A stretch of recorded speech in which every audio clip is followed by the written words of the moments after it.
अगर वो लिखा है तो वो होके रहेगा। अरे सोचिए, अगर हम लोग इवेंट बदलने लग जाए तो हम भगवान नहीं बन जाएंगे? अगर हम किसी इवेंट को बदलने लग जाए कि आपके साथ ये होने वाला अब नहीं होगा, तो हम भगवान बन जाएंगे। तो ज्योतिष भगवान नहीं बनाता किसी को।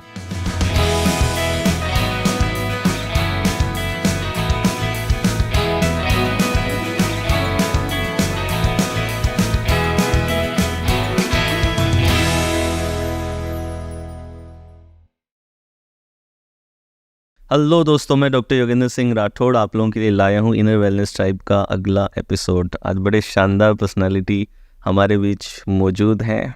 एस्ट्रोलॉजी और न्यूमरोलॉजी का बहुत बड़ा नाम, astro Arun Pandit. Thank you Rathore ji मुझे यहाँ बुलाने के लिए। और साल का एंड है जी। आज हमारे गेस्ट्स को हमारे जो ऑडियंस है उसको हम बताएंगे कि किस तरह से उनका नया साल जाएगा, और ज्योतिष की, अंक ज्योतिष की कई सारी ऐसी बातें करेंगे जो कि भ्रम से अलग हैं, जो कि सच में सच है। और क्योंकि जितना मैंने अभी तक देखा है, भ्रम बहुत फैलाते हैं इस ब्रांच। ये बड़ी बदनाम ब्रांच है एक्चुअली, ठीक है। इसके हेटर्स बहुत हैं और इसको प्यार करने वाले उससे भी ज़्यादा है।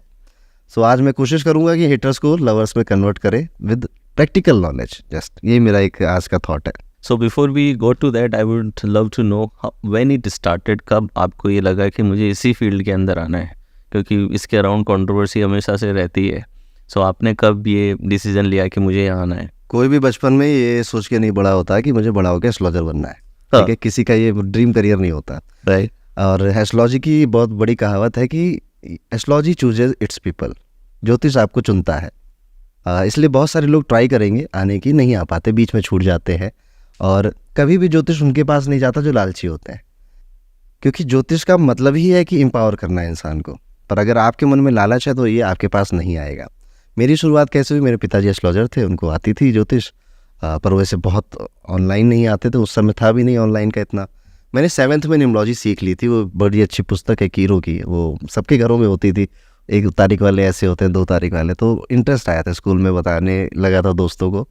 लेकिन फिर मैं अपनी पढ़ाई में निकल गया। तो मैं स्टूडेंट अच्छा था, मेरे 12th में सब में 90+ मार्क्स आए। मैं दिल्ली यूनिवर्सिटी से फिज़िक्स ऑनर्स हूँ, और क्या उसके बात बाद है। यूपीएससी मेंस लिखा मैंने, ठीक है। लेकिन फिर कोविड आ गया, ठीक है। सो कोविड में मैं और मेरे भाई बैठे थे। सो हम लोगों ने तब यहाँ पे पहले रामायण के वीडियोस बनाते थे, हम लोग महाभारत के वीडियोस बनाते थे, एंड देन फिर हम इस पे आ गए। तो ये एक इत्तेफाक था, बड़ा हसीन इत्तेफाक था। लेकिन इस बीच में जब मैंने सोचा कि ज्योतिष करना है, तो नॉलेज बहुत ज़रूरी चीज़ है, ज्ञान बहुत ज़रूरी चीज़ है। और फिर मैंने, ऐसी कोई किताब नहीं होगी इंडिया में अवेलेबल जो मैंने ना पढ़ी हो, या ऐसा कोई कोर्स नहीं होगा जो मैंने ना किया हो। और इसी वजह से आज मैं टीचर भी हूँ, और मैं बहुत अच्छा टीचर हूँ, और मेरे स्टूडेंट्स जो देख रहे होंगे वो यहाँ पे आपको बताएंगे। सो इस तरह से मैं ज्योतिष की दुनिया में आया और बहुत सारी नई नई चीज़ें एक्सपीरियंस करी राठौर जी यहाँ पर। सबसे पहले तो जो कॉल कंसल्टेशन वाले लोग, कई सारे लोगों को कोई दुख है नहीं, उनको बस ये चाहिए कि कोई सुन ले हमें। लोगों ने सुनना बंद कर दिया है। तो कई बार ना हमें सच में प्रॉब्लम नहीं होती है, हमें बस लगता है कि हमें प्रॉब्लम है, और कई बार रियली जेन्युइनली आपके हॉरोस्कोप में दिक्कत होती है। और एक चीज़ है जो भ्रम है लोगों के मन में, वो ये है कि ज्योतिष से कुछ बदला जा सकता है। एस्ट्रोलॉजी कभी किसी का कोई फ्यूचर नहीं बदलती, ये लोगों को मानना चाहिए, ये सच्चाई है इसकी। एस्ट्रोलॉजी जीवन बदलता नहीं है, ये जीवन संवारता है। आपको बता देगा कि आपके 5 साल इस तरह से जाने वाले हैं, बी प्रिपेयर्ड। आपको बता देगा कि अगले साल हड्डी टूटेगी तो मेडिकल इंश्योरेंस करा लो, नहीं तो जेब से पैसा खर्चा हो जाएगा। तो यानी कि आप एक प्रिकॉशंस ले सकते हैं, जी प्रिवेंट हाँ। नहीं कर सकते ऐसे। आप नहीं कर सकते चेंज। अगर आपके लाइफ में लिखा है डाइवोर्स होगा, ठीक है, बड़ा अच्छा एग्जांपल देता हूँ। एक लेडी है, उनसे मैंने कहा डाइवोर्स लिखा है तो होगा, ठीक है। कई बार बच जाते हैं, पर इस बार नहीं बचने वाला था। तो मैंने बोला, तो उन्होंने कहा अरे कैसे कैसे होगा, मैं बहुत प्यार करूँगी अपने हस्बैंड को, इतना उसको छोड़ूंगी नहीं, उसके साथ ही रहूँगी। वो इतना उससे ऑब्सेस्ड हो गए, इतना प्यार करने लग गए कि उसने कहा भैया भाई तुमसे रहना ही नहीं तुम्हारे पास, इस ऑब्सेशन के साथ मुझे रहना ही नहीं है। तो देखा आपने क्या किया, आपने जब अपने इवेंट को बदलने की कोशिश करी तो आप उस इवेंट के होने का कारण बन गए। सो ज्योतिष यही कहता है कि इवेंट मत बदलो, जिंदगी को संवारो, बी प्रिपेयर्ड। जॉब जाने वाली लेट्स सपोज किसी की, तो अपने मनी को अच्छे से बचा के रखो, ताकि वो सिचुएशन फिर आएगी, वो इवेंट आएगी, लेकिन इस बार आप प्रिपेयर्ड है, इस बार आप तैयार हैं। ये कहता है ज्योतिष।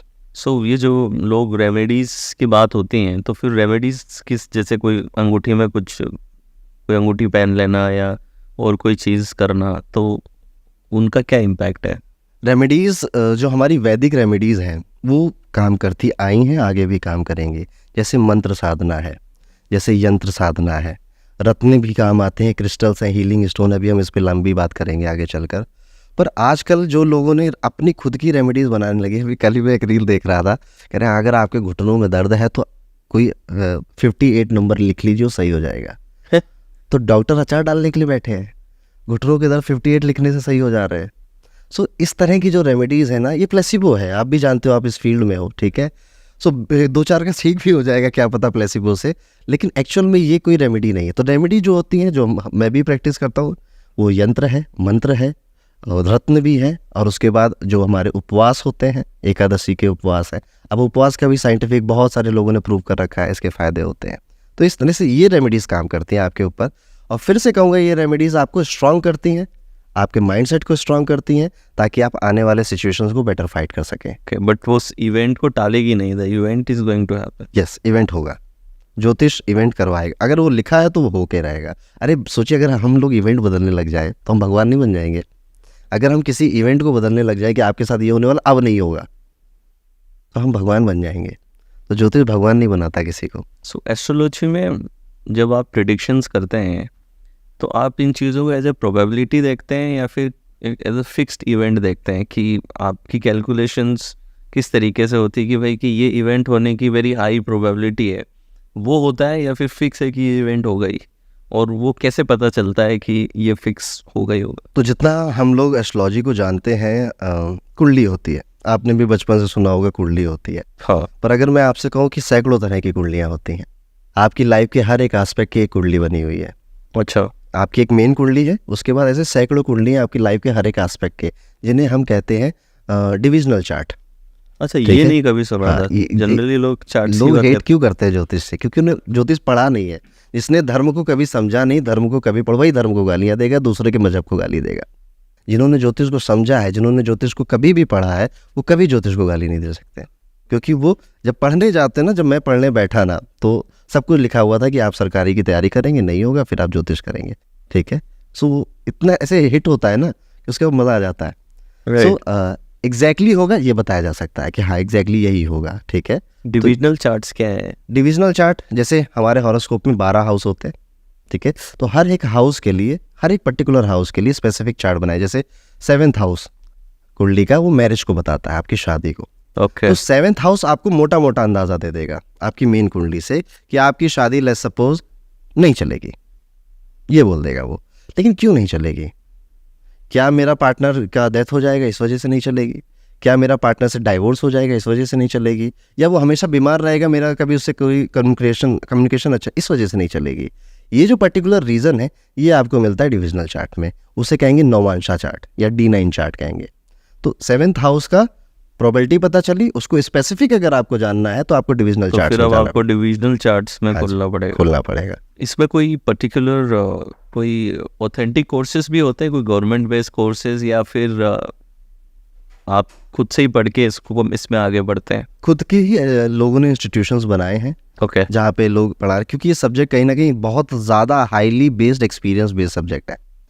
आप अगर ज्योतिष की किताबें पढ़ के ज्योतिष सीखना चाह रहे हैं तो नहीं सीख पाएंगे। मैंने कोशिश की थी, नहीं हो पाता है। ठीक है। क्योंकि आपको चाहिए कि यार ऐसा क्यों नहीं हुआ, तो सामने एक टीचर चाहिए जो बता सके आपको, सामने गुरु चाहिए जो बता सके। गवर्नमेंट का मुझे शायद नहीं लगता कि कोई अभी ऐसा कुछ है, पर ज्योतिष हमारे वेदों में, वेदांग में लिखा हुआ सब्जेक्ट है। एंड मे भी होगा कुछ, मुझे नॉलेज नहीं है, तो किसी को पता हो तो लिख देना कमेंट में।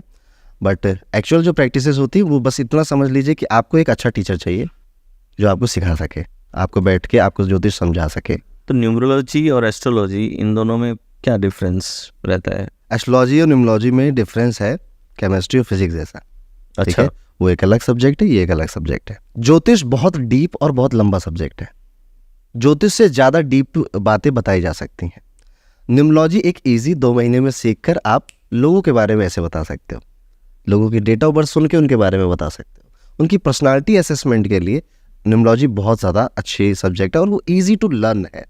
मतलब न्यूमरोलॉजी एक ऐसा सब्जेक्ट है, आप 4 वीडियोस देख के आराम से अच्छे से सीख सकते हैं। 2 महीने एक डेडिकेटेड कोर्स करके आराम से सीख सकते हैं, और उसे एज अ प्रोफेशन भी बना सकते हैं। न्यूमरोलॉजी से प्रिडिक्शन नंबर्स के थ्रू होती है, क्योंकि नंबर्स हमें हमेशा चेस करते हैं। मैं आज आपका 50वां हूँ, ठीक है, 5 मेरा हमेशा से लकी नंबर रहा है, मेरे भाई भी नंबर 5 के हैं, ठीक है। तो जब भी मेरा 5 नंबर आता है मेरी लाइफ में, तो हमेशा कुछ अच्छा और बड़ा ही होता है, ठीक है। सो ऐसे नंबर्स हमेशा हमारा पीछा करते हैं। कुछ नंबर्स हमें बार बार दिखाई देते हैं, जैसे आपकी ऑडियंस बताएगी कि इसे 1111 बहुतों को बहुत बार दिखता है, 777 बहुत बार दिखता है, आपकी रूम का नंबर 111 है, ठीक है। सो ये नंबर्स हमारा पीछा करते हैं। ये अब ज्योतिष वेदों में लिखा था, ज्योतिष में ऋषि मुनि पराशर ऋषि ने किताबें लिखी हैं, पर न्यूमरोलॉजी वैदिक साइंस नहीं है। न्यूमरोलॉजी कोई ऐसा नहीं है कि कोई आकाशवाणी हुई हो, देवगुरु ने आके कहा हो, ऐसा कुछ, नो। ये प्योरली रिसर्च बेस्ड साइंस है, जो कि लोगों ने रिसर्च करी, लोगों ने बनाया, और इसमें कई सारी कंट्रीज इन्वॉल्व है। इसीलिए न्यूमरोलॉजी में आप देखोगे कि कई सारे अलग अलग सिद्धांत और अलग अलग सिस्टम है। जैसे कैल्डियन सिस्टम है, लूशो ग्रिड का सिस्टम है, कीरो का अपना सिस्टम है, पाइथागोरियस सिस्टम है, स्केल्डियन सिस्टम है, ऐसे अलग अलग सिस्टम है जिन्होंने नंबर्स की अलग अलग तरह से व्याख्या करी है। कभी भी इन सिस्टमों में ऐसा नहीं हुआ था कि नंबर 1 मतलब सूर्य होगा, नंबर 2 मतलब चंद्रमा होगा, नंबर 3 मतलब जुपिटर होगा, ऐसा नहीं होता था। उनका मतलब था, जब ये इंग्लैंड में था, यूरोप में था ये साइंस, या चाइना में था, नंबर 1 मतलब नंबर 1 वाले ऐसे होते हैं। जब ये इंडिया आया तो इंडिया के पास एस्ट्रोलॉजी थी, ज्योतिष था, तो उन्होंने कहा 9 ग्रह 9 नंबर। तो एक अच्छी बड़ी स्टोरी है, उससे उन्होंने एक एक नंबरों को अटैच किया एक एक प्लेनेट के साथ। तो नंबर 1 सूर्य को चला गया, नंबर 2 चंद्रमा को चला गया, number 3 Jupiter, Rahu, Mercury, Venus, ऐसे करके 9 ग्रहों की कल्पना 9 नंबरों में रखी गई। उसके बाद इसमें फिर जब ज्योतिष का इसको सहारा मिला, अभी तक ये सब्जेक्ट अलग अलग थे, फिर इसको ज्योतिष का जब सहारा मिला, तब यहाँ पर चीज़ें और ज़्यादा डीप हो गई। लेकिन अगर आप प्योरली न्यूमरोलॉजी कर रहे हैं, प्योरली न्यूमरोलॉजी बह रहे हैं, तो भी आप बहुत अच्छा कर सकते हैं। लोगों के बारे में, उनकी ऐसी चुटकियों में उनके बारे में बता सकते हैं, ठीक है। जैसे अभी हमारे वीडियो जा रहे हैं 1 से लेकर 9, यानी कि इतने ही मूलांक होते हैं। मूलांक मतलब आप जिस डेट को पैदा हुए हैं, ठीक है। तो लोग को पर्सनालिटी असेसमेंट, उनकी प्रेडिक्शन, उनकी रेमेडीज़ में न्यूमरोलॉजी बहुत हेल्पफुल होता है। और ज्योतिष इसका ऐसे समझ सकते हैं कि एक अलग ब्रांच है जो कि ज़्यादा डीप और ज़्यादा लेंथी है। इन दोनों का आपने बताया, और एक चीज़ आप भ्रम की शुरुआत में बात कर रहे थे कि बहुत सारे लोगों में मिथ है एस्ट्रोलॉजी को लेकर के, न्यूमरोलॉजी को लेकर के। सो क्या क्या मिथ सबसे ज़्यादा आपके पास में आए, and how you can educate people on those myth? सबसे बड़ा मिथ कि मैं अमीर हो जाऊंगा रातों रात अगर मैं ज्योतिष का कोई उपाय कर लूँगा या ज्योतिष दिखा लूँगा। अच्छा, ठीक है। अगर ऐसा होता तो मैं यहाँ बैठ के पॉडकास्ट क्यों दे रहा होता? मैं दुबई में कहीं अच्छे स्विमिंग पूल में बैठ के कोई अच्छे से वाइन बियर ऐसा कुछ पी रहा होता। वैसे मैं पीता नहीं हूँ, ठीक है। सो अब ये देखिए, ये छोटा सा सिंपल सा लॉजिक है, ठीक है। अब ये समझ नहीं आता, क्यों? क्योंकि हमें अंधविश्वास में मज़ा बहुत आता है। हमें ना उस चीज़ में ज़्यादा आनंद आता है जो हमें ईजी लगती है, कि अच्छा ये माला करने से हो जाएगा तो ये कर लेते हैं, मेहनत कौन करेगा? ज्योतिष कभी नहीं कहता आपको मेहनत नहीं करनी पड़ेगी। एक सिंपल सी बात है एस्ट्रोलॉजी में, 3rd हाउस आपके हार्डवर्क, आपके परिश्रम का है, 9th हाउस आपके लक का है। दोनों हमेशा लिंक होते हैं 7th एस्पेक्ट से। तो ज्योतिष जब बना था उस समय ही कह दिया गया था कि भाग्य हमेशा कर्म से जुड़ा हुआ है। तो भाग्य को बूस्ट कर लो, 5% उसका 10% सहारा ले लो, पर 80-90% आपका कर्म ही आपके साथ रहने वाला है। तो पहला मिथ तो ये है कि अगर आप ये सोच रहे हो आप रातों रात अमीर हो जाओगे तो आपको ज्योतिष का सहारा नहीं लेना चाहिए। दूसरा मिथ है वशीकरण। अच्छा, हाँ, कि नेहा मुझसे पट जाए पंडित जी, पिंकी मेरे पास आ जाए। एक तो व्यक्ति ने मुझे कॉल किया, वो कहता है कि छोटी, वो 18 साल का है, ठीक है। कहता है कि मेरे घर के सामने काजल रहती है और वो छत पे आती है, मैं उसे देखता हूँ, वो मेरे बारे में क्या सोच रही है ये बताओ, ठीक है। वाह, कैसे बता सकता हूँ मैं, ठीक है। तो मैंने उसको समझाया, उसकी काउंसलिंग करी। तो अगर आप ये सोच रहे हो कि कोई 3rd पर्सन आपकी लाइफ में आ जाएगा XYZ कुछ प्रक्रिया कर कर, तो आप किसी भ्रम में ही हो, नहीं आने वाला। क्योंकि ऐसा होता तो फिर मैं भी हॉलीवुड मॉडल्स के साथ होता, ठीक है। सिंपल सोचिए, लॉजिक की बात है, ठीक है। राइट। तो ये भी भ्रम अपने मन से निकाल दीजिए कि आप किसी 3rd पर्सन को इन्फ्लुएंस कर सकते हैं एस्ट्रोलॉजी के जरिए, ठीक है। तीसरा इसमें जो मिथ है कि अगर आप ज्योतिष को ये समझ रहे हैं कि शॉर्टकट है या आप कोई इवेंट बदल सकते, जो हम अभी पहले बात कर रहे थे, तो वो भी नहीं होगा, ठीक है। यहाँ पर अगर आप एक्सेप्टेंस और गाइडेंस के लिए आए हैं, जीवन को संवारने के लिए आए हैं, तो this is the perfect subject for you. कि आप आइए, गाइडेंस लें। जैसे लोग आते हैं मैरिज के लिए गाइडेंस लेते हैं। अब 2 तरह के लोग हैं मैरिज में भी। एक है कि लव मैरिज वाले आते हैं, वो ये बोलते हैं शादी तो इसी से करनी, अब बताओ कैसे मिलेगी, ठीक है। जबकि चार्ट कह रहा होता है कि नहीं करनी चाहिए आपको शादी, ठीक है, पर फिर भी जिद है इंसान की, तो करते हैं। उसके बाद फिर दूसरी कॉल लेते हैं कि पंडित जी अब डाइवोर्स कब होगा ये बता दो, ठीक है। सो आपने एक्सेप्ट नहीं किया पहले केस में। दूसरा केस अब अगर आप देखेंगे, दूसरा केस हो गया यहाँ पे कि मैरिज होने वाली है, पंडित जी हमारे चार्ट क्या कहते हैं, क्या सच में, देखिए छोटी बड़ी लड़ाइयाँ हर घर में होती हैं, उतनी ही है तो हम कर लेते हैं, बाकी मैनेज हो जाएगी, लाइफ है, ज़िंदगी है, चलती रहती है, ठीक है। तो ये भी एक अप्रोच है जहाँ पे आप ज़्यादा मैच्योर हैं, ज़्यादा अंडरस्टैंडिंग आपका बिहेवियर है, तो ये एस्ट्रोलॉजी का पार्ट है, यही है, यही गाइडेंस है, इतना ही है ज्योतिष, ठीक है। पर हम इसको जब, अब देखिए इंडिया में होता क्या है ना, डर का बिजनेस बहुत चलता है, ठीक है। हम जितना डराएंगे लोगों को, लोग उतना बेचारे, बहुत भोले, बहुत भोली जनता है अपनी, ठीक है, ये उतना बेचारे परेशान हो जाते हैं, ठीक है, कि शनि का ये आने वाला है, राहु का वो होने वाला है, ठीक है। अब शनि की साढ़े साथी को इतना भौकाल बनाया गया, जाते हैं लोग। मेरी पिछले 3 साल से चल रही है शनि की साढ़े साथी, शनि की महादशा भी चल रही है, शनि की अंतरदशा भी चल रही है, अच्छा, ठीक है। और शनि सच में करते हैं परेशान, मैं ऐसा नहीं कह रहा हूँ, लेकिन अगर आपने शनि को नहीं समझा तो ज़रूर परेशान करें। शनि की साढ़े साथी जब आएगी आपके जीवन में हार्डवर्क बढ़ जाएगा। अब अगर आप कामचोर आदमी हो तो करेगा परेशान, ठीक है। शनि की साढ़े साथी जब आएगी तो आपको कहेगा कि क्या कर रहे हो, सुबह देर से उठ रहे हो, कुछ भी कभी भी खा रहे हो, ये सब बदलो, चेंज करो। शनि चेंज का प्लैनेट है, तो आपसे कहेगा अपनी जॉब बदलो, अपना बिजनेस बढ़ो, अपने आप को बदलो। पर आप फिर से वही कि बोरी की सोफे पे बोरी की तरह बैठने वाले आदमी हो तो आपको परेशान करेगा। तो शनि आता है, कहता है चेंज करो, आपने चेंज एक्सेप्ट कर। जिनकी शनि की साढ़े साथी चलती है उनका मन करता है जॉब और बिजनेस को चेंज करने का, वो अगर कर ले जाते हैं वो ज़्यादा पैसे कमाते हैं, और अगर नहीं करते हैं तो बहुत परेशान हो जाते हैं, कहते नहीं कि मैं शनि के साढ़े में ये हो गया वो हो गया। दूसरा है कि अगर आपने मना लिया अपने मन में कि साढ़े साथी आ गई अब तो सब बर्बाद होगा, लोगों ने भर दिया दिमाग में, तो आपको छींक भी आएगी तो आप यही कहोगे शनि की वजह से आ रही है मुझे, ठीक है। तो ये भी एक परसेप्शन है। नो डाउट शनि की साढ़े साथी दिक्कत देती है लोगों को, अगर वो अपना हॉरोस्कोप दिखाए तो उनकी दिक्कतें आइडेंटिफाई होकर उनको वहाँ पे रेमेडीज़ मिल सकती हैं, ठीक है। बट डर के बैठ जाना, कई सारी चीज़ें तो डर में हो जाती है ना, ये नहीं करना चाहिए, डरने की ज़रूरत नहीं। ये सब्जेक्ट ज्योतिष अगर आपको डरा रहा है तो समझ आइए आप गलत जगह है। ज्योतिष इंसान को एम्पावर करता है, उसे लिबरेट करता है। इसके बनाने का मकसद ही यही था कि आप अपने बारे में बेहतर समझें, अपने आप के बारे में बेहतर समझें, ताकि आप लिबरेट हो सकें, ताकि आप एम्पावर हो सकें। पर अब ये चीज़ें बदल रही हैं 2023, 24, 21वीं शताब्दी में। थोड़ा सा मेरा प्रयास है कि इस सब्जेक्ट की बेइज्जती ना हो, कम से कम आप एस्ट्रोलॉजरों को खूब गाली दो, ठीक है, आप जो मन के जाए, पर ये सब्जेक्ट को गाली नहीं देनी चाहिए। आपकी मैथ कमज़ोर थी बचपन में, ठीक है, आपका टीचर ख़राब था, तो मैथ के टीचर को कह लो जो कहना है, पर मैथ्स फ्रॉड है, मैथ्स गलत है, ऐसा नहीं कह सकते आप। राइट, मैं बहुत रिस्पेक्ट करता हूँ इस सब्जेक्ट की, ठीक है, जिसने बहुत कुछ दिया, बहुत अच्छे अच्छे लोगों से मिला, आपसे देखो इसी वजह से मैं मिल रहा हूँ आज, ठीक है। सो इस सब्जेक्ट ने मुझे, तो मैं इस सब्जेक्ट के बारे में गलत सुनने में थोड़ा सा परेशान हो जाता हूँ। मेरा ये प्रयास रहता है कि थोड़ा सही समझो आप। कई बार हम बचपन में मम्मी निकालती थी अखबार, तो सारे होते थे, और कईयों में वो पर्सनालिटी ट्रेट भी दिखाए जाते हैं कि आपकी अगर ये राशि है तो आप ये बन सकते हैं। तो हाउ दे आर कनेक्टेड, कि आपका कौन सा एस्ट्रोलॉजिकल साइन है, और वो जो पर्सनालिटी ट्रेट्स जो होते हैं, अगर शॉर्ट में आप बता सको तो पहले तो राशियों पे बहुत बड़ी कन्फ्यूज़न है। राशियाँ 3 तरह की होती हैं, ठीक है। एक होती है आपकी सनशाइन, जो कि होती है आपके बर्थ मंथ से, ठीक है, हाँ, मंथ के इस डेट से इस डेट के बीच में अगर आपका जन्म हुआ, जैसे 21 जुलाई से 21 अगस्त में पैदा हुए, सारे के सारे लियो हैं, ठीक है। हाँ। एक होती है आपकी मूनशाइन। मूनशाइन होती है चंद्रमा आपकी कुंडली में कहाँ बैठा है, जो कि हर 2.5 दिन बाद बदलती रहती है, अच्छा, ठीक है। हाँ, तो मतलब 2.5 दिन बाद आपकी राशि बदल जाएगी जन्म के हिसाब से। जैसे अभी कोई बच्चा पैदा हुआ है, 2.5 दिन बाद पैदा होगी, तो अलग अलग राशियाँ आएंगी, ठीक है। और हर 2 घंटे में लगन की राशि बदल जाती है। इसीलिए चंद्र राशि वाला जो कॉन्सेप्ट है, जो वैदिक एस्ट्रोलॉजी, ज़्यादा एक्यूरेट है, इसमें कम लोग आएंगे। महीने में तो कितने लोग पैदा हो गए दुनिया में, सारे के सारे लियो, सारे के सारे एक जैसे नहीं हो सकते। तीसरा जो कॉन्सेप्ट आता है, जो कि अब बिल्कुल भी इनवैलिड है, अब उतना एक्यूरेट नहीं रह गया, वो है कि आपके नाम के पहले अक्षर से आपकी राशि बताना। तो बचपन में ना सा सू सू सी लिखा है तो आप कुंभ राशि के हैं, रा रे रू लिखा है तो आप तुला राशि के हैं, ठीक है। मेरा ये से होता था तो सैजिटेरियस आता था। हाँ।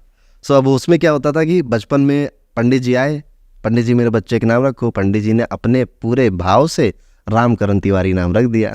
अब वो आपको रखना था विहान, विवान, मिहिर, ठीक है, तो आपने नाम पंडित जी वाला नहीं चूज किया, आपने नाम बदल दिया, तो आपकी राशि बदल गई। तो ये लॉजिक यहाँ पे नहीं सेट हो पाता। पुराने टाइम पे लोग नाम रख लेते थे, जैसा पंडित जी कहते थे वैसा वो नाम रख जैसे मेरे शादी के टाइम पे मेरा नाम बदलना पड़ा था, क्योंकि मेरा नाम योगेंद्र रख दिया था, बट मेरी आई थिंक जो कुंडली में जो नाम आना चाहिए वो 6 से शुरू होना चाहिए। तो चंद्रवीर, शादी के कार्ड में मेरे योगेंद्र नहीं लिखा हुआ है, चंद्रवीर लिखा हुआ है। सो ये हो रहा है ना। तो अब इस हिसाब से अगर मैं सोचे आज मेरा नाम अरुण है, ठीक है, कल को मैं सोचूं मेरा नाम माइकल होना चाहिए, ठीक है, तो मेरी राशि बदल गई। ऐसा नहीं होता ना, राशि तो एक ही रहती है। तो आपको हमेशा अपनी चंद्र राशि माननी चाहिए। सूर्य राशि वो एक बर्ड आई व्यू है, ठीक है। जैसे कि कुछ बातें हैं जो कि हर किसी पे लागू हो जाती हैं, ठीक है। जैसे आप पैसा खूब कमाते हो, बचा नहीं पाते, ये बातें सब पे लागू होती हैं। आप किसी को भी कहोगे तो उसका एक वो है इल्यूजन, इसे क्या कह सकते हैं कि एक कॉमन इल्यूजन है जो सब लोग फील करते हैं। तो कहीं ना कहीं सनशाइन में ऐसी ही बातें मोटी मोटी की जाती हैं, तो वो ज़्यादा एक्यूरेट नहीं होता है। वो नहीं है, हो ही नहीं सकता ना। आप जब एक महीने में पूरी आबादी को एक ही राशि में डाल दे रहे हो तो उतना एक्यूरेट नहीं हो सकता जितना एक्यूरेट आपकी ज्योतिष होगी, जहाँ हर 2 घंटे में लगन की राशि बदल रही है, हर 2.5 दिन में आपका चंद्र राशि बदल जा रही है, वो ज़्यादा एक्यूरेट है। अब राशियों पे बात आ जाते हैं। कुछ कॉमन ट्रेट्स हैं जो कि राशियों में दिखाई देते हैं। यहाँ पे मैं सतही बातें करूँगा, ज़्यादा डीप पे नहीं जाऊँगा। जैसे कि कुंभ राशि वाले, ठीक है, कुंभ राशि वाले जब भी आप देखना है यूट्यूब पे किसी भी एस्ट्रोलॉजर में सबसे ज़्यादा व्यूज़ हमेशा कुंभ राशि पे आते हैं। अच्छा, ठीक है, ये है। और कुंभ चंद्र उसके हिसाब से चंद्र राशि के हिसाब से अगर कुंभ है आप, ओके, ठीक है, पता होगा लोगों को। अगर आप ये अच्छा आपकी कुंडली में ही पता चलेगा कि आपकी राशि क्या है। कौन सी कहीं तो मुझे 45 साल की उम्र हो गई है, वो अपनी वही राशि लेके चलते चले आए, उनको बाद में कॉल पे पता चलता है कि मेरी राशि तो कुछ और थी। अच्छा, उतनी सारी रेमेडी कराई इतने सालों से, पर एक्चुअल में उनकी राशि कुछ और थी। तो अपनी राशि तो एटलीस्ट, इतने सारे फ्री सॉफ्टवेयर है, टूल है, कहीं भी डालिए अपनी डेटा, आराम से बता देता है, डेट ऑफ बर्थ से आ जाती है, आराम से आ जाती है राशि। तो जैसे कुंभ राशि की मैं बात कर रहा था, इनको ना फिलॉसफी बहुत पसंद होती है, ठीक है, डीप बातें बहुत पसंद होती हैं, इंटेलेक्चुअल बातें बहुत पसंद होती हैं। और कुंभ राशि वालों को आप देखोगे कि इनको इमोशंस का जो स्पाइक होता है वो कई बार इतना प्यार आएगा इनको, इतनी इमोशनल हो जाएंगे, रोने धोने लगेंगे पिक्चर देख के, और कई एकदम से अलग हो जाएंगे, अलग थलग हो जाएंगे। तो ये फ्लक्चुएशन ऑफ इमोशंस कुंभ राशि वालों को देखना पड़ता है अपनी लाइफ में। ये डिटैच बहुत जल्दी हो जाता है चीज़ों से, ठीक है। मतलब ये अगर किसी को छोड़ना चाहेंगे तो इन्हें एक ही महीना ज़्यादा लगेगा, ये छोड़ देंगे। कोई फीलिंग हो, कोई चीज़ हो, डिटैच हो जाते हैं चीज़ों से। बड़ी एडजस्टिंग राशि है, एडजस्ट हो जाती है सिचुएशन के अकॉर्डिंग, लेकिन बड़ी एम्बिशियस भी है, ठीक है, लाइफ में बहुत हाई चाहिए। तो ये कुंभ राशि की पर्सनालिटी ट्रेट्स हो गए। अब बात करें जैसे कर्क राशि की। कर्क राशि, वृश्चिक राशि, मीन राशि, ये तीनों वाटर साइन है, ठीक है, वाटर एलिमेंट है। आप देखो कर्क केकड़ा, बिच्छू और आपकी मछलियाँ पानी के आसपास रहते हैं, ठीक है, तो ये वाटर एलिमेंट है। अब वाटर एलिमेंट का क्या मतलब है, हम हमेशा इमोशंस को वाटर से दर्शाते हैं, अच्छा, पानी से। तो ये इमोशनल राशियाँ हैं, ये बहुत भावुक राशियाँ हैं, ये फैमिली की राशियाँ हैं, ये फ्रेंड्स की राशियाँ हैं, और ये बहुत ज़्यादा सेंसिटिव राशियाँ हैं। खास तौर पे कर्क राशि, कर्क राशि आप में से जिनकी होगी, बड़े इमोशनल व्यक्ति मिलेंगे आपको, छोटी छोटी बातों को लेकर सेंसिटिव मिलेंगे आपको। और अगर लग्न की राशि कर्क है तब तो ये व्यक्ति इतना प्यारा है कि आप कहोगे कि यार तू कहाँ जा रहा है गुड्डा, तू घर पे बैठ, ठीक है। सो इतने प्यारे होते हैं कर्क राशि वाले, दे आर वेरी इमोशनल। हाँ, तो मतलब वो ये जो छल कपट है ये सब समझ नहीं पाते, और समझते भी है तो इग्नोर कर देते। अब यहीं पे कुछ फायर एलिमेंट की राशियाँ हैं। मेष राशि, ये मंगल की राशि है, ठीक है। अच्छा, तो ये फायर होती है, ये वॉरियर है, ठीक है। तो मतलब मेष राशि वाला कोई आपको मिलेगा तो वो वॉरियर ही मिलेगा आपको, ठीक है। बड़ी बड़ी सोच रखने वाला, जिद करने वाला, जिद्दी होने नेचर, कोई ठान लिया तो ठान लिया वाला नेचर। ऐसे ही सिंह राशि है, शेर है, वो सूर्य की राशि है, सूर्य किंग ऑफ प्लैनेट्स बोले जाते हैं। सिंह राशि वाला कोई व्यक्ति आपको मिलेगा तो वो आपको एकदम एनर्जेटिक मिलेगा, lead from the front, leadership की जो क्वालिटी होती है सिंह राशि वाला पैदा होते ही लेकर आता है, ठीक है। सिंह राशि वाला इसको चाहिए ना कि आप मेरी शरण को एक्सेप्ट कर लो, मेरा प्रोटेक्शन एक्सेप्ट कर लो, तो मैं आपका सेवियर बन के रहूँगा। और अगर मैं आपका सेवियर बनूंगा तो हज़ारों से लड़ जाऊँगा, लेकिन अगर आपने मुझसे दुश्मनी करी, मुझसे एनिमिटी करी, तो मैं किसी भी हद तक जाके बदला भी लूँगा। तो ये सिंह राशि की फिलॉसफी है। ऐसे ही हमारी जो वृषभ राशि है, ये अर्थली एलिमेंट है। ये क्या करता है, ये वृषभ राशि पेशेंस है, ये धैर्यता है, धरती है ना, तो धैर्यता है इसके अंदर। ये धीरे धीरे काम करने वाला, लेकिन एक जगह फोकस के साथ काम करने वाला होता है। कैप्रिकॉर्न इसमें सबसे माहिर होते हैं, यानी मकर राशि। मकर राशि में आप देखोगे कि ये लोग बहुत जल्दी किसी के दोस्त नहीं बनते, अच्छा, ठीक है। ये मतलब गर्लफ्रेंड बॉयफ्रेंड भी बहुत जल्दी नहीं बनाएंगे, ये they will take their time, ये अपना समय लेंगे, आपसे बातचीत करेंगे, आपको परखेंगे, आपसे 4 लोगों के बारे में आपसे बातें करेंगे, तब आपको इजाज़त देंगे कि आप मेरी ज़िंदगी में आओगे कि नहीं आओगे, ठीक है। तो ये ऐसे फंक्शन करती हैं मकर राशियाँ। ठीक है। तो ऐसे हर एक राशि का अपना अपना लक्षण है। तो यानी कि सबके साथ कुछ पर्सनालिटी ट्रेड्स, कुछ ट्रेड्स हैं जो कोर ट्रेड्स हैं वो जुड़े रहते हैं। बाकी आपकी समाज, आपकी सोसाइटी आपको फर्क डालती है आपके बर्ताव पे, आपके इफेक्ट पे, पर ये कोर वैल्यू कभी कहीं नहीं जाएगी। अगर आप इस पे काम करेंगे तो ये लौट के आ जाएगी। 2024 अभी आने वाला है और मैं कई रील्स में कुछ एस्ट्रोलॉजर्स को देखा कि आने वाला समय बड़ा ख़राब है और वॉर्स, अटैक्स और इस तरीके की प्रिडिक्शंस लोग करते हैं। So according to you, as far as wellbeing is concern, health is concern, how it is going to be, what is your predictions on that? सो अगर आपको अपनी डेट ऑफ बर्थ पता है तो आप समझ सकते हैं कि ये साल कैसा जाने वाला है। पर सबसे पहले इस साल को समझते हैं। जैसे आपने 2023 को देखा, 2 + 2 + 3 यानी ये 7 नंबर का साल था। 7 नंबर होता है डीप बातों का, 7 नंबर होता है अकल्ट का, 7 नंबर होता है रिसर्च का, 7 नंबर होता है एस्ट्रोलॉजी का। ठीक है। तो इस साल आपने देखा खूब एस्ट्रोलॉजरों की पॉडकास्ट चल रही थी। ठीक है, ज्योतिषों की पॉडकास्ट खूब चली। लोगों ने ज़्यादा अकल्ट, एक टाइम आया था, आप देख रहे हो हॉरर पॉडकास्ट बहुत चल रहे थे। ठीक है, हॉरर का टाइम आ गया था। तो ये जितनी भी ऐसी रहस्यमयी चीज़ें थी, ये इन सब का नंबर 7 है। नंबर 7 स्पिरिचुअलिटी और मेडिटेशन का भी नंबर है। तो ये साल उनका था और आपने देखा कि यही सारी चीज़ें इंटरनेट पे वायरल हो रही थी। लोग इसमें इंटरेस्ट ले रहे थे, सीखना चाह रहे थे। अब साल बदलने वाला है। अब साल आएगा 2024, 2 + 2 + 4 यानी कि नंबर 8 का साल। अब शनि रूल करेंगे इस पूरे साल को। अच्छा, शनि की जो ट्रेड्स हैं आपको इस पूरे ईयर में देखने को मिलेंगे। जैसे शनि बात करता है हार्डवर्क की, शनि बात करता है स्ट्रगल की, शनि बात करता है मैनेजमेंट की, शनि बात करता है पेशेंस की, शनि बात करता है वेल्थ की। मतलब सबसे ज़्यादा पैसा जो कोई दे सकता है वो शनि दे सकता है, इसके अलावा कोई नहीं दे सकता। अच्छा, तो ये साल इसी के अराउंड घूमने वाला है। अब आप देखेंगे कि जो फाइनेंस के, मैनेजमेंट के कंटेंट है वो ज़्यादा चलने वाले हैं।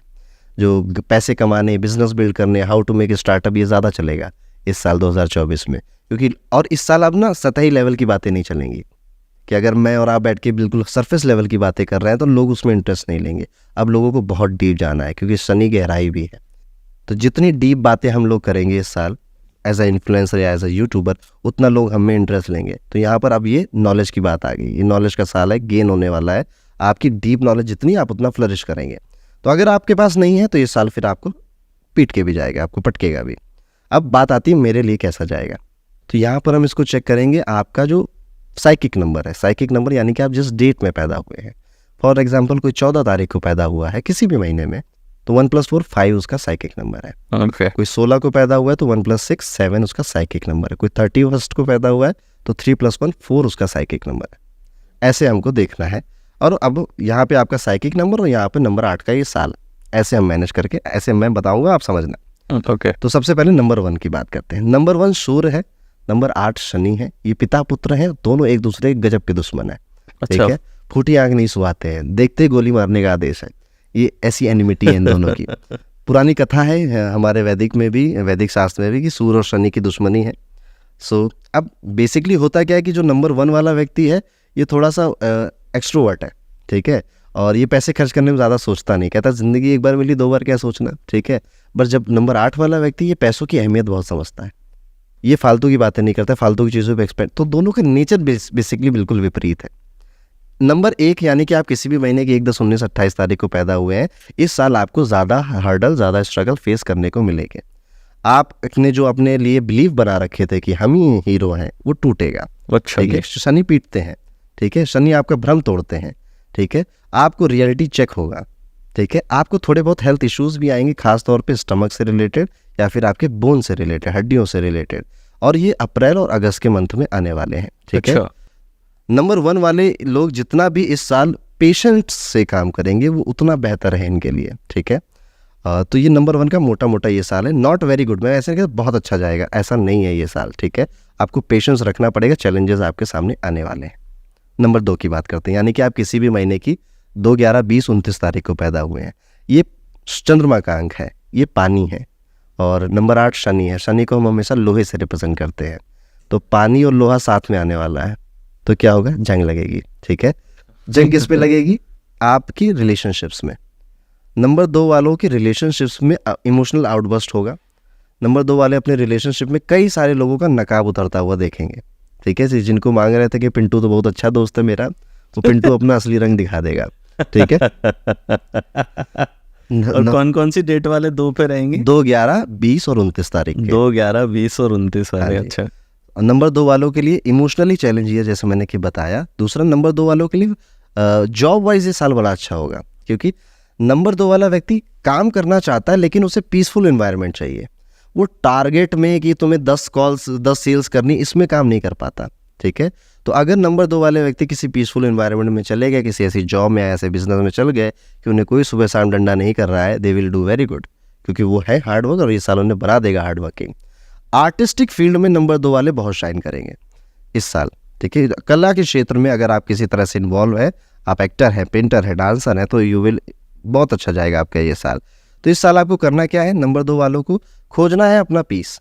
कोई भी सिचुएशन अगर क्योस क्रिएट कर रही है तो वो आपके लिए इस साल नहीं है। ठीक है, वो जंग लगाएगी आपके ऊपर। आगे बढ़ते नंबर 3 यानी कि आप किसी भी महीने की 3 तारीख को, 12 तारीख को, 21 या 30 तारीख को पैदा हुए हैं तो आप नंबर 3 से रूल होते हैं। ये जुपिटर का अंक है, ये ज्ञान का नंबर होता है, नॉलेज का नंबर होता है। ये इनके लिए साल अच्छा जाने वाला है। ठीक है, क्योंकि जुपिटर और शनि गुरु की बनती है इन दोनों की। ठीक है, तो ये दोनों फ्रेंडली अंक है, इसलिए ये ईयर इनके लिए काफ़ी अच्छा जाएगा। ये फ्लरिश करेंगे, जॉब वाइज भी करेंगे, हेल्थ भी अच्छी रहेगी, इनकी लव रिलेशनशिप भी काफ़ी ज़्यादा बेटर जाएंगी। और इस साल ये ट्रैवल ज़्यादा करेंगे, घूमेंगे ज़्यादा। ठीक है, और जो घूमना भी होगा वो किसी पर्पस की वजह से ही होगा, काम की वजह से या बिजनेस की वजह से ही होगा, तो इनको घबराने की ज़रूरत नहीं, इनका ये साल काफ़ी ठीक है।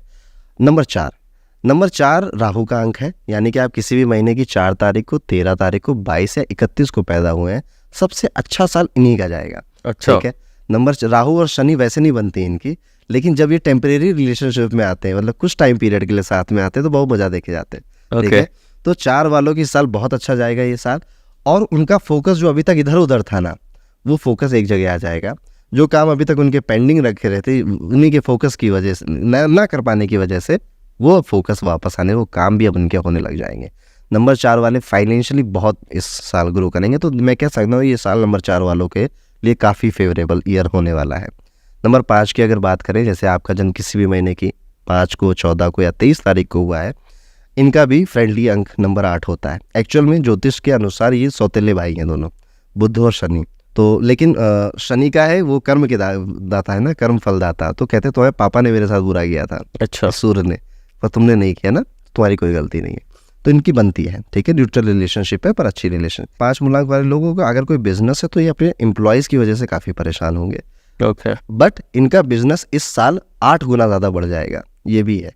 ये वेल्थ का अंक है नंबर 8, और ये मनी का अंक है नंबर 5। तो वेल्थ और मनी साथ में आने वाले हैं। तो नंबर 5 वालों के लिए अगर बिजनेस करने की सोच रहे थे भैया, तो यही साल है कि आप शुरू कर दो, और ये साल आपको बिल्कुल भी परेशानी नहीं होगी। नो डाउट जो मैंने कॉमन ट्रेड्स बताए, हार्ड वर्क, पेशेंस, वो सब चलता रहेगा साथ ही साथ।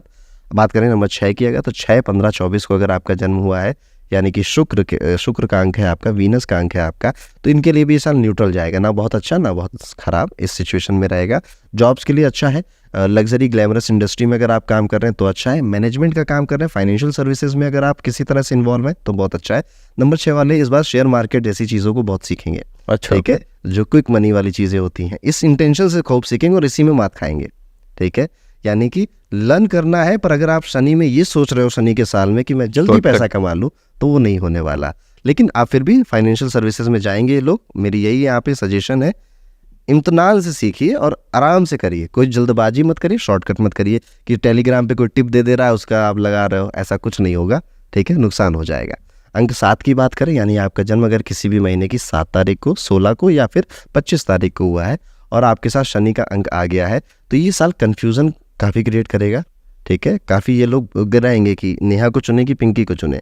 ठीक है, तो इसमें काफ़ी डिलीमा में इनका समय चला जाएगा। जॉब और पिंकी बहुत बार बार आ रही है, कॉमन नेम है ना, इसलिए मैं सोचता हूँ यूज़ कर लूँ। ठीक है, और मैं अपनी क्लासेस में भी नाम यूज़ करता रहता हूँ, तो लोग कहते हैं कि पंडित जी लग रहा है किसी काट के गया कोई आपका। ठीक है, कॉलेज की कुछ यादें तो नहीं है ना। वापस गया, नंबर 7 की मैं बात कर रहा था आपसे। तो 7 तारीख को कन्फ्यूज़न का साल जाएगा, जॉब करें, बिजनेस करें, इसमें काफ़ी कन्फ्यूज़न ये फेस करने वाले हैं। ऑल्दो बट इनके लिए भी पॉजिटिव साइड में कहूँगा 70% ये लकी साल ही है। आपको ज़रूरत है बहुत ज़्यादा मेडिटेशन करने की इस साल, क्योंकि आपके इमोशन और आपका माइंड ही इस साल आपके साथ प्ले करेगा, खेलेगा वो इस साल आपके। तो अगर आप जितना अपने आप को शांत रखेंगे उतना आपके लिए फ़ायदा है। अब नंबर 8 का यानी आप किसी भी महीने की 8 को, 17 को या फिर 26 को पैदा हुए हैं तो आपका मूलांक 8 है और ये 8 नंबर का साल है। इनके लिए भी जैसा मैंने राहु को बोला था, इनके लिए भी ये साल बहुत अच्छा है, ठीक है। शनि के साथ शनि आ गए हैं, ये तो सीधा सिंपल सी बात है कि देयर इज नो लक, कोई किस्मत नहीं है बेटा तुम्हारे लिए, सिर्फ और सिर्फ हार्डवर्क है आपके लिए। 8 वालों के लिए सिर्फ हाँ 8 वालों के सिर्फ कर्म है, जो कर्म करोगे उसकी रोटी खाओगे, ठीक है। सिंपल सी ये बात है। और ये फेवरेबल नंबर होते हैं जब टेम्परेरी टाइम के लिए एक साथ आ जाते हैं।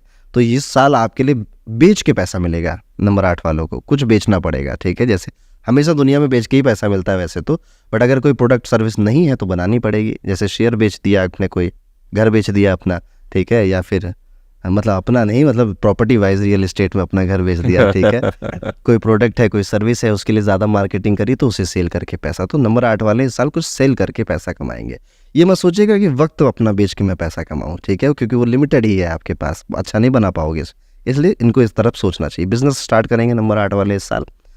नेक्स्ट हमारा और लास्ट है नंबर 9, यानी आपका जन्म किसी भी महीने की 9 तारीख को, 18 तारीख को या फिर 27 तारीख को है तो आप अंक 9 से रूल होते हैं। इस साल इनको किसी तरह की स्किन रिलेटेड इश्यूज होने के ज़्यादा चांसेस हैं, हाई बीपी होने का भी चांसेस हैं। और इस साल ये ट्रैवल भी खूब करने वाले हैं, खूब घूमने वाले हैं। ये लर्निंग का ईयर होने वाला है, इस साल इनको सीखने को काफ़ी कुछ मिलेगा, उसे मोनेटाइज ये 2025 में करेंगे। अच्छा, तो ये लर्निंग का ईयर पूरा थ्रू आउट जाएगा, इसको इनको ईमानदारी से सीखना भी चाहिए। और ये कनेक्शन का भी ईयर है, ठीक है। नंबर 9 के लिए काफ़ी पावरफुल लोगों से कनेक्शन बनाएंगे इस साल 2024 में, और ये कनेक्शन भी इस 24 में काम नहीं आएगा, 25 में काम आएगा। तो पेशेंटली इनको इस तरह की चीज़ें देखने को मिलेंगी। तो ये मोटा मोटा मैंने बताया, बाकी मेरे यूट्यूब पे डिटेल में वीडियो बनाया, वो देख लेना जाके। चैनल का नाम भी बता दीजिए। मेरा चैनल नाम एस्ट्रो अरुण पंडित है, आप सर्च करेंगे गूगल पे, यूट्यूब पे, मैं मिल जाऊँगा। लवली, बहुत अच्छा आपने पॉइंट्स बता दिया। आई थिंक आम इंसान को भी ऊपर से तो आइडिया अभी लग ही जाएगा जिसका जो नंबर है। तो इसमें जैसे कईयों के लिए जो आपने कहा कि इतना ज़्यादा गुड नहीं है, तो उसका कुछ रेमेडी है जो वो कर सकते हैं, या how they have to prepare for it? अभी ऐसे रेमेडी एग्जैक्टली बताना ठीक नहीं रहेगा, ठीक है। Okay. अब मैं बिना वो हूँ डिटेल नहीं जाने, कि बिना डिटेल डिटेल जाने की यहाँ पे okay. वो लिख लो, वहाँ पे ये लिख लो, इससे अच्छा, कुछ हो अच्छा। जाएगा। बट हाँ, हो जो सकता सबसे है। हाँ रेमेडीज हो सकती है, रेमेडीज हो सकती है और भी डिटेल में। पहले तो डिटेल में जानिए, अभी हमने काफ़ी सरफेस लेवल पे बातें करी हैं, क्योंकि इतना ही कर सकते हैं, पॉडकास्ट का एक समय है हमारा, ठीक है। और डिटेल में जानिए किस किस महीने में क्या क्या पॉसिबिलिटीज़ हैं, उसको एक्सेप्ट करिए और उस पर काम करिए। कुछ रेमेडीज़ जो आप कर सकते हो, वो सबसे पहला है कि आप रुद्राक्ष जरूर धारण करें, ठीक है। रुद्राक्ष आपके अंदर की नेगेटिविटी को सोख लेता है, ठीक है, उसकी ये प्रॉपर्टी है। जो लोग रुद्राक्ष धारण नहीं कर पा रहे किसी भी XYZ रीज़न से, वो रुद्राक्ष का पानी पिया करें, यानी रात में गिलास में डाला, सुबह पानी भी लिया। लड़कियां भी रुद्राक्ष पहन सकती हैं, तो इसमें कुछ ऐसा नहीं है कि लड़कियां नहीं पहन सकती, लड़के पहन सकते हैं। कौन सा रुद्राक्ष? बहुत सारे रुद्राक्ष हैं। आपको 7 मुखी रुद्राक्ष इस साल ज़रूर पहनना चाहिए, क्योंकि 7 मुखी रुद्राक्ष शनि का रुद्राक्ष है और उसे लक्ष्मी रुद्राक्ष भी कहा जाता है। और ये आपकी नेगेटिविटी को सोखता है, आपको पॉजिटिव बनाता है, माइंडसेट को करेक्ट रखता है। तो ये एक कॉमन रेमेडी है जो आप सब बिना किसी झिझक के आराम से कर सकते हैं, बच्चे, बूढ़े, जवान, कोई भी कर सकता है। किसी मेंटल हेल्थ को लेकर के कोई ऐसी इसी प्रकार की कुछ रेमेडीज होती हैं, अगर कोई मेंटल इश्यूज, डिप्रेशन है, इन चीज़ों से गुजरता है? जैसे रुद्राक्ष आपने एक कॉमन चीज़ बताई, तो ऐसी कोई कॉमन या कोई जनरल रेमेडी होती है? मेंटल इशू देने के वैसे तो 4 मुख्य प्लैनेट होते हैं, ठीक है। पहला आपका मरकुरी है, जुपिटर है, फिर मून है और फिर राहु है। ये 4 प्लैनेट जो मेनली कॉज करते हैं आपको कोई मेंटल डिसऑर्डर, डिप्रेशन, एंजाइटी, इस तरह की चीज़ें देने के लिए। इसमें भी जो सबसे बदमाश प्लैनेट मैं कहूँगा वो राहु है। अगर मेरे पास दिन में 10 लोग फ़ोन करते हैं कि पंडित जी मुझे कॉल लेनी है, आपसे बात करनी है, 10 में से 9 राहु की दशा में आते हैं। और ये मैं साल हर दिन देख रहा हूँ। अच्छा, राहु की दशा में ही लोग अपनी कुंडली दिखाने का मन करता है उनका। राहु की दशा में ही एंजाइटी बढ़ जाती है, ओवर थिंकिंग बढ़ जाती है। अगर आप राहु की फ़ोटो देखोगे कभी, तो उसके पास सिर्फ हेड होता है, बॉडी होती नहीं है। तो परेशान भी वो यहीं पे करता है। अच्छा, आपके थॉट प्रोसेस को चेंज कर देगा, आपको ओवर थिंकिंग डाल देगा, खूब सोचेगा इंसान। मतलब सुबह से लेकर शाम तक डे ड्रीमिंग चलेगी कि ये हो जाएगा, ये गाड़ी खरीदूंगा, फिर वहाँ बिल्डिंग बन जाएगी, ये होगा, सब कुछ हो जाएगा, करेगा कुछ नहीं, सिर्फ सोचेगा। राहु आपके जीवन में टाइम वेस्ट कराने आता है आपका, ठीक है। तो राहु इस तरह से आपको मेंटली परेशान करता है। तो अगर आप ऐसा फील करते हो कि आप बहुत सोचने लग गए हो, ठीक है, और आप करते कुछ नहीं हो, तो आप समझ जाइएगा कि कहीं ना कहीं राहु आपको प्रॉब्लम में दे रहा है। इसकी रेमेडी क्या होती है? राहु की सबसे अच्छी रेमेडी, आप चांदी के बर्तनों में पानी पीजिए। ये आयुर्वेद में भी लिखा है, पुराने राजा महाराजा भी चांदी के बर्तनों में खाया करते थे, राइट, ठीक है। सो चांदी के बर्तनों में खाना खा सकते हैं या फिर चांदी के गिलास में आप पानी पी सकते हैं। बड़ी कॉमन और बहुत प्यारी आयुर्वेदिक रेमेडी है, आपकी ओवर थिंकिंग खत्म हो जाएगी। चंद्रमा परेशान करता है तो डीप इमोशंस में जाके परेशान करता है कि कोई छोड़ कर चला गया है, कोई आपकी लाइफ से चला गया है, या आप कंपैरिजन में लग गए हैं कि वर्मा जी का लड़का देखो क्या कर रहा है, मैं क्या कर रहा हूँ। तो चंद्रमा इस तरह से परेशान करता है। और अगर कुंडली में राहु चंद्रमा एक साथ बैठे दिख जाए आपको, तो समझ जाइएगा जब चंद्रमा का टाइम आएगा या जब राहु का टाइम आएगा तो आपके बहुत इमोशनली बैंड बजा के जाएगा। ठीक है, राहु जिसके साथ भी बैठता है उसकी चीज़ों को एक्सपेंड कर देता है, बढ़ा देता है। तो चंद्रमा इमोशंस का है ना, तो इसके इमोशंस को खूब बढ़ा देगा। तो आपके इमोशंस सबको दिखाई देंगे, आप दुखी हो, आप परेशान हो, ये सबको दिखने लग जाएगा। तो जिनकी भी कुंडली में चंद्रमा राहु बैठा होता है, इसे चंद्र ग्रहण दोष कहते हैं ज्योतिष में, इनके इमोशंस सबको दिखाई देते हैं। और उल्टा अगर चंद्रमा केतु बैठ जाए साथ में किसी की कुंडली में, तो आप अपने बच्चों को कितना प्यार करते हो बच्चे कभी जान नहीं पाएंगे। क्योंकि केतु कभी आपके इमोशंस जाहिर नहीं होने देता, वो इंट्रोस्पेक्शन का प्लेनेट है। राहु का जस्ट उल्टा, राहु बढ़ाने वाला है, केतु अंदर की बातें करने वाला है। तो ये देखने को मिलता है। मरकुरी जो है ये थाली का बैगन है। ठीक है, ये आपको किसी भी तरह की प्रॉब्लम, किसी भी तरह की मेंटल डिसऑर्डर दे सकता है। जो भयंकर मेंटल प्रॉब्लम होती है ना, जिनके लिए मेडिकल डॉक्टर या साइकेट्रिस्ट के पास जाना पड़ता है, ये मरकुरी की वजह से होती है, बुध की वजह से होती है। अगर आप देखोगे ज्योतिष में तो Budh is the fastest moving planet solar system में, सबसे तेज़ गति से घूम रहा है। तो जो 5 तारीख वाले होते हैं वो भी बुध से रूल होते हैं। और जिनकी कुंडली में बुध प्रोमिनेंट है, फर्स्ट हाउस में बैठा है या फिर आपके 6th हाउस में बैठा है, इन लोगों को यही प्रॉब्लम आती है। शुरुआती जब तक 30 साल के हैं तब तक तो दिमाग ऐसे घूमता है ना तेज गति से कि क्या करे क्या ना करे, क्या कर डाले, कितना बड़ा बिजनेस बना दे। तो लेकिन जैसे 30 के बाद होते फिर ये दिमाग चुप ही नहीं होता है कभी, उससे बोलता रहता सुबह से शाम तक। इनका ईटिंग डिसऑर्डर खराब हो जाता है। ठीक है, इसलिए आप जिनका बुध खराब, अगर आपकी ईटिंग हैबिट बहुत खराब है तो आप समझ जाना बुध खराब है आपका। ओके, ठीक है। और बताता हूँ, जैसे नंबर 5 के हमारे विवेक बिंद्रा जी भी आजकल काफ़ी फेमस चल रहे हैं। ठीक, कंट्रोवर्सी हो गई उनके ऊपर। ठीक है, सो उनको अगर उनकी लाइफस्टाइल को देखो तो उन्होंने बहुत कम से शुरू किया था, बट क्योंकि वो नंबर 5 से रूल होते हैं तो बहुत आगे चले गए, वो अपने एम्बिशन को बहुत आगे तक ले गए। वो ऐसे ही होते हैं। अब शार्क टैंक के जजेस को भी देखोगे तो मेजरली उसमें 5 नंबर से रूल होते हैं लोग।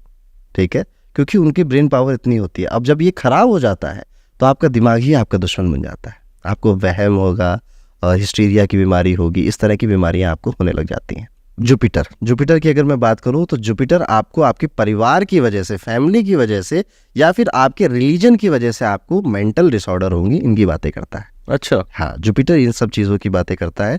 तो अगर आपको इस तरह से कोई मेंटल है कि आपके फैमिली वालों की वजह से बहुत दुख हो रहा है, आपको कोई बच्चा बात नहीं मान रहा है आपकी, या पापा बात नहीं मान रहे हैं आपकी, या आपके रिलीजन में रिलीजियस प्रैक्टिसेस की वजह से आप बहुत ज़्यादा मेंटल, तो जुपिटर उसका कारण है।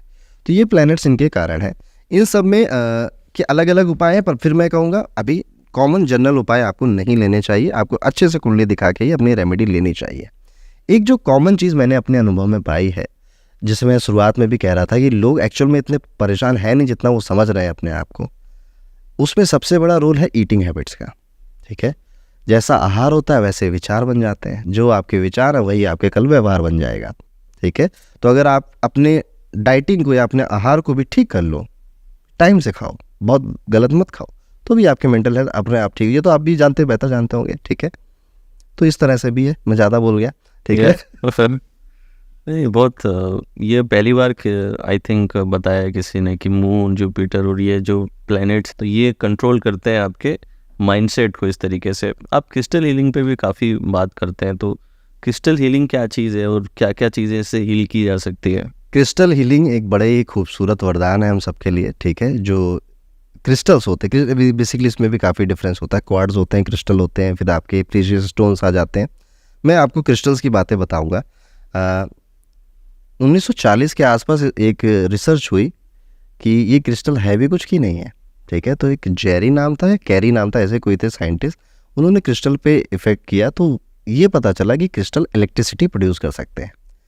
इसे कहा गया पाइजो इलेक्ट्रिक इफेक्ट, जो कि आज भी कई सारी मशीनों में यूज़ होता है, जैसे हमारा इंकजेट प्रिंटर, सोनार सिस्टम, पनडुब्बी में जो यूज़ होता है।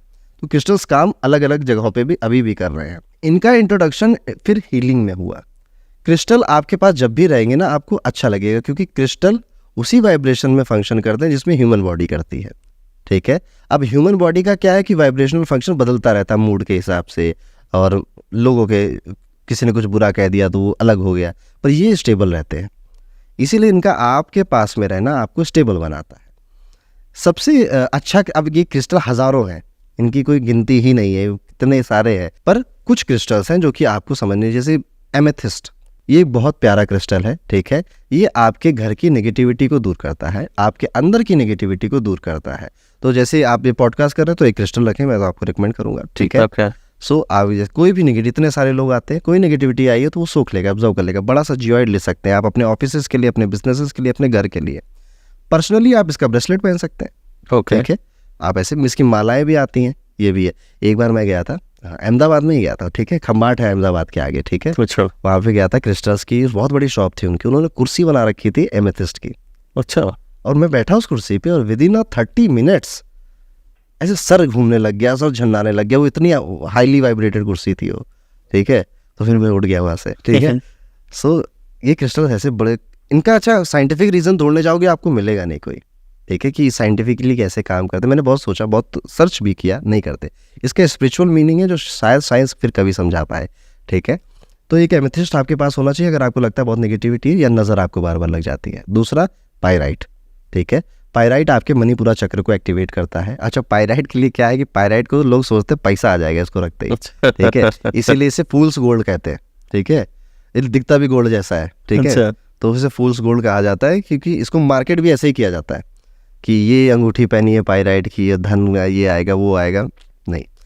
पायराइट बेसिकली हमारे 7 चक्रा होते हैं, तो मणिपुर चक्रा को एक्टिवेट करता है। मणिपुर चक्रा फायर है, तो फायर क्या है, फायर बेसिकली आपको काम करने की फायर देगा, आपको एक्टिवेट, बस उठो भाई चलो बाहर निकलते हैं, घर में नहीं बैठेंगे। तो पायराइट ये काम करवाता है। अगर आप काम करोगे तो 2-4 पैसे तो आ ही जाएंगे घर में, तो लोगों को लगता है कि पैसे आने लग गए, बट एक्चुअली में पायराइट आपको फंक्शन करने के लिए प्रेरित करता है। ये दो क्रिस्टल हैं जो कि आपके पास होने चाहिए अगर आप इनसे रिलेटेड प्रॉब्लम फेस कर रहे हैं, काम से, मनी से, नज़र या नेगेटिविटी से। अब आते हैं मेंटल हेल्थ के लिए। अगर आप डिप्रेशन, एंजाइटी जैसी सिचुएशंस को फील करते हैं तो सबसे अच्छा क्रिस्टल आपके लिए होता है मून स्टोन। मून स्टोन, चंद्रमा ही मारेंगे, चंद्रमा ही बचाएंगे, ठीक है। तो मून स्टोन बहुत सुंदर क्रिस्टल होता है, इसका ब्रेसलेट आप पहन सकते हैं, या फिर इसके कई टम्बल्ड स्टोन आते हैं, उन्हें अपने हाथों पे रब भी कर सकते हैं। अगर आपको कोई बीमारी है, बहुत बार बार हो जाती है, कोई सीरियस है तो डॉक्टर के पास जाइए, बट अगर कोई बीमारी बहुत बार बार हो जाती है, कुछ रीज़न नहीं समझ में आ रहा है, तो आपको लेपिस लजुली पहनना चाहिए। छोटा बच्चा भी है तो भी लेपिस लजुली आप उसे पहना सकते हैं। ये भी एक क्रिस्टल है जो कि मेडिकल हीलिंग के प्रोसेस में काम करता है। ऐसे तमाम क्रिस्टल हैं, राठौर जी किसी दिन क्रिस्टल पॉडकास्ट करेंगे। Beautifully explained. कई बार इतने सारे प्रोग्राम करते हैं, कई बार शायद ट्रैवल करना पड़ता हो, तो वो जो एक काम और अपनी रिश्ते हैं दोनों को मैनेज करके चलना होता है। How do you manage that? मैं जहाँ जाता हूँ अपने परिवार के साथ ही जाता हूँ, ठीक है। अच्छा, मेरा छोटा सा परिवार है, तो जैसे हम ट्रैवल करते हैं, अभी हम लोग कानपुर में रहते थे तो घर से ही सब लोग काम करते थे, फिर हम लोग नोएडा शिफ्ट हो गए, ठीक है, क्योंकि हमें पॉडकास्ट करनी थी। कानपुर कोई गेस्ट आता नहीं था, हमें नोएडा आना पड़ा, तो हम फैमिली के साथ ही आए हैं। तो परिवार मेरे साथ, छोटा सा परिवार, हम लोग साथ में ही करते हैं, तो कभी ऐसी सिचुएशन आई नहीं है कि परिवार दूर रहा हो, ठीक है। तो ऐसा मैंने कुछ फील नहीं किया। तो मैं अभी कोई ऐसा बैलेंसिंग की प्रॉब्लम, शादी हुई नहीं है तो और कोई दिक्कत भी नहीं है। अच्छा, शादी हुई नहीं है, ओके, फिर कहाँ बैलेंसिंग की प्रॉब्लम? तो कब करने का इरादा है? 2024 में। मेरा एक आपका क्या नंबर आ रहा है? मेरा एक मूलांक है ना, तो 2008 वो स्ट्रगल का साल है, तो स्ट्रगल अगले साल शुरू होगा। लवली। सो ये आज आप एक अच्छा एजुकेट लोगों को कर रहे हैं, और क्या आपके लेसन्स रहे, any 3 to 4 lessons that you want to give people who want to achieve big in their life? ज़्यादा मैंने सीखा जब मैं टीचर बना। जैसे अकल्ट गुरुकुल हमारी संस्थान है जहाँ पे हम एस्ट्रोलॉजी सिखाते हैं लोगों को, तो मैंने सबसे पहली चीज़ सीखी कि लोग आते हैं कोर्स में और उनका मोटिव यही रहता है कि वो भी एस्ट्रोलॉजर बनेंगे, अपनी अर्निंग स्टार्ट करेंगे, अपनी जर्नी स्टार्ट करेंगे। पर एक जो मिथ रहता है ना मन में कि पहले हम तैयार हो जाएं फिर हम शुरू करेंगे, ये नहीं होना चाहिए आपके मन में। आप ज़िंदगी में कभी तैयार नहीं होगे। आप, जब मैंने शुरू किया था मेरे पास 7,000 रुपये का मोबाइल था, मैं टकला था और एक सफ़ेद सी टी शर्ट पहन के मैं वीडियो बनाया करता था, ठीक है। अगर मैंने सोच लिया होता कि जिस दिन DSLR आएगा उसी दिन मेरा पहला वीडियो बनेगा, तो शायद कभी नहीं बनता। सही। तो आपको कभी भी ऐसा नहीं सोचना चाहिएगा कि अभी और सीख लें, कोई भी काम हो, सिर्फ ज्योतिषी नहीं, कुछ भी काम आप कर रहे हैं अभी और भी कर लें, तब हम आएंगे मैदान में। आप मैदान में पहले आइए। ये मैदान का ये जो रास्ता, ये सफ़र है ना, ये आपको बहुत कुछ सिखा देगा उसी सफ़र के बीच में। हम आज भी बहुत कुछ सीखते हैं कि पॉडकास्ट कैसे करें, किस तरह से वेबिनार लें, किस तरह से क्लासेस और इंटरेक्टिव बनाएं, नोट्स इंटरेक्टिव बनाएं। अब ये सब पहले सोचा होता तो कभी नहीं होता कि पहले सीख लें फिर करेंगे। तो कई सारी चीज़ें आपको सफ़र सिखाता है, रास्ता सिखाता है। तो आप जस्ट स्टार्ट करें। ये मेरा पहला पॉइंट है जो कि आपको करना चाहिए। दूसरा पॉइंट मैं यहाँ पे आपको बताना चाहूँगा, कोई भी काम करें इंटेंशन कभी भी लालच की नहीं होनी चाहिए। लालच के साथ कोई जंग नहीं जीती जाती। आप आज नहीं तो कल बहुत बुरा गिरोगे, ठीक है, और जब गिरोगे फिर उठ नहीं पाओगे। तो हमें ऐसा नहीं करना है। आप कोई भी काम कर रहे हैं, हम खूब मोटी मोटी फीस चार्ज करें, बट उसे ये भी करें, जस्टिफाई भी करें, राइट, ठीक है, वैल्यू भी वो वैल्यू भी दें, ठीक है। आपको कोई पैसे चार्ज करने से नहीं रोक रहा, ठीक है, आप करें पर वो वैल्यू भी दें, ठीक है। ऐसा ना हो कि आपसे कम चार्ज करने वाला आपसे ज़्यादा वैल्यू दे रहा है, तो ये भी नहीं होना चाहिए। तो कभी लालच ना करें और हमेशा बस स्टार्ट कर दें, बस शुरू कर दें। आप जब भी रेडी नहीं है तभी शुरू कर दें। और तीसरा पॉइंट, कंसिस्टेंसी। ये गलती मैं पहले करता था यूट्यूब में। यूट्यूब ने मुझे ये सबक सिखाया। कंसिस्टेंटली वीडियो नहीं डालता था मैं, ठीक है। महीने में 3 वीडियो डाल दिए, अगले महीने 8 वीडियो डाल दिए, ठीक है। फिर यूट्यूब ने कहा बेटा इधर आओ बताएं तुम्हें, ठीक है। तो उसने रीच बहुत कम कर दी, ठीक है। फिर लोगों ने बताया कि यूट्यूब को इस तरह से समझो कि बिग बॉस आ रहा है रात के 9 बजे, आज बिग बॉस वालों मूड नहीं है, आज नहीं देंगे, तो कैसे होगा काम, right. It is like a TV episode जो आ रहा है। तो अब से हम कंसिस्टेंटली वीडियो डाल रहे हैं, उसका रिजल्ट हमें मिल रहा है, हमारा चैनल ग्रो कर रहा है, लोग ज़्यादा पसंद कर रहे हैं, ज़्यादा देख रहे हैं, यूट्यूब भी हमारा साथ दे रहा है, राइट। तो ये 3 चीज़ें मेरे हिसाब से लोगों को समझनी चाहिए, अपने किसी भी क्षेत्र में उतारनी चाहिए। तो बहुत ही अमेजिंग इंसाइट्स और एजुकेशन लोगों को मिलेगी इस एपिसोड से। And now we will move to the rapid fire. तो अब कुछ फास्ट हो जाए। एक शब्द में आप एस्ट्रोलॉजी को, जो स्केप्टिक हैं, उनको कैसे डिस्क्राइब करेंगे? गाइडेंस। क्या कोई स्पेसिफिक नंबर है जो आपके लिए स्पेशल सिग्निफिकेंस रखता है? Number 5 and number 8। 2024 को न्यूमरोलॉजिकल पर्सपेक्टिव से आप कैसे यूनिक मानते हैं? ये साल औकात दिखा के जाएगा, ठीक है। तो जो भ्रम है ना, कई बार हम अपने आप को ऐसे बहुत बड़ा समझने लगते हैं, उसको बिल्कुल वो सब कुछ साफ कर देगा ये। अगर किसी हिस्टोरिकल फिगर का हॉरोस्कोप पढ़ने का मौका मिले तो वो कौन होगा? उसामा बिन लादेन का पढ़ूंगा मैं, ठीक है, कि क्या ऐसी सिचुएशन होती है कि इंसान इतने एक्सट्रीम स्टेप्स ले लेता है कभी कभी। आपको कौन सा ज़ोडिएक साइन एनालाइज करने में सबसे ज़्यादा मज़ा आता है? एक्वेरियस। क्या कभी आपने खुद की प्रेडिक्शंस की एक्यूरेसी से खुद को सरप्राइज किया है? हाँ जी। जैसे कोई भी एस्ट्रोलॉजर ना रोज अपने चार्ट नहीं देखता है, प्रैक्टिकल बात है, ठीक है। कोई इतना ना टाइम है ना ही उनके पास, वो ये करना भी चाहिए। सो जब भी मैं देखते, जैसे मैं बीमार हो जाता हूँ, ठीक है, फिर मैं देखता है क्यों बीमार हो गया, तो रीज़न मिलता है वहाँ पे कि अरे यार पहले देख लिया होता तो अभी बच जाते, या कुछ ले लिया प्रिकॉशन कर लेते।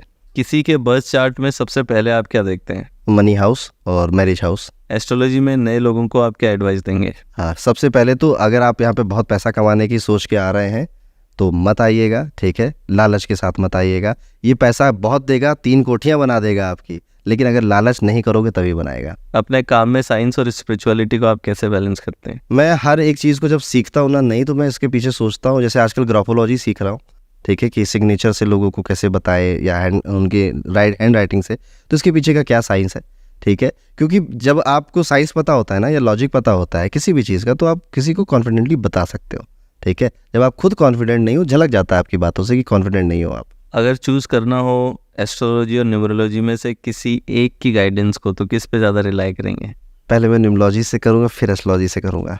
लोगों के एस्ट्रोलॉजी के परसेप्शन में आप क्या चेंज करना चाहते हैं? Take it as a Google map, कि आपको नक्शा है, ये डायरेक्शन दिखाएगा, गाइडेंस की तरह लें। क्या आप कोई ऐसी सुपरस्टिशन को फॉलो करते हैं जो सीक्रेटली आप मानते हैं? हाँ, मैं करता हूँ। मैं अपनी रिंग्स में मैं 8 डायमंड लगाने की कोशिश करता हूँ, अच्छा। ठीक है। ये महंगे डायमंड नहीं, छोटे छोटे डायमंड है, ठीक है। तो ऐसा बोलो पंडित 2 पैसा कमा रहा है, ठीक है। तो क्योंकि मैंने देखा है, अक्सर पाया है कि 8 नंबर के नंबर पे मेरे बड़े बड़े काम होते हैं। ऑल्दो मेरी डेट ऑफ बर्थ का अनुकूल नंबर नहीं है ये, बट फिर भी पता नहीं क्यों जब भी कुछ अच्छा या कुछ बहुत बड़ा हुआ होता है तो 8 तारीख ही होती है उस समय। तो मैं सोचता हूँ कि 8 नंबर का कुछ आसपास रखूँ। अपने क्लाइंट से आपको सबसे अजीब रिक्वेस्ट या सवाल क्या मिला है? सबसे अजीब रिक्वेस्ट ये मिली कि मैं पहले मरूंगा या मेरी वाइफ पहले मरेगी। स्टॉक ट्रेडिंग में न्यूमरोलॉजी का क्या रोल देखता है? कई सारे लोग हैं जो एस्ट्रोलॉजी न्यूमरोलॉजी का यूज़ करके ट्रेडिंग करते हैं, पर मैं अभी भी मैं स्ट्रगल कर रहा हूँ इसको समझने में, कि कैसे एक ऐसा इवेंट जिसमें हज़ारों कॉम्प्लिकेशंस हैं, हज़ारों इवेंट्स हैं, ठीक है। आधी जनता कह रही है कि इस स्टॉक का दाम गिरना चाहिए भगवान गणेश जी से, आधी जनता कह रही है इस स्टॉक का प्राइस बढ़ना चाहिए, तो भगवान भी कंफ्यूज है। तो उसमें किस तरह से ये साइंस काम करता है, मैं ऐसा बिल्कुल नहीं कह रहा नहीं करता होगा, करता होगा, कई लोग प्रैक्टिस भी करते हैं इस बार के, पर मेरी अभी इसमें अध्ययन चल रहा है, मेरा अभी इसमें पढ़ाई चल रहा है। Any last message that you want to give to our audience? कि YSR जी का कोर्स खरीदिए, ठीक है, काफ़ी अच्छी NLP सिखाते हैं, मैंने भी इनसे बहुत कुछ सीखा है, और इनकी बातें ही मैं अपने वीडियो में और अपनी पर्सनल लाइफ में भी उतारता हूँ। तो जेन्युइनली ये बहुत ही अच्छा NLP सिखाते हैं, और मेरे ख्याल से इकलौते हो आप जो इतनी ब्यूटीफुली NLP के कोर्स को इंडिया में कन्वे कर रहे हो।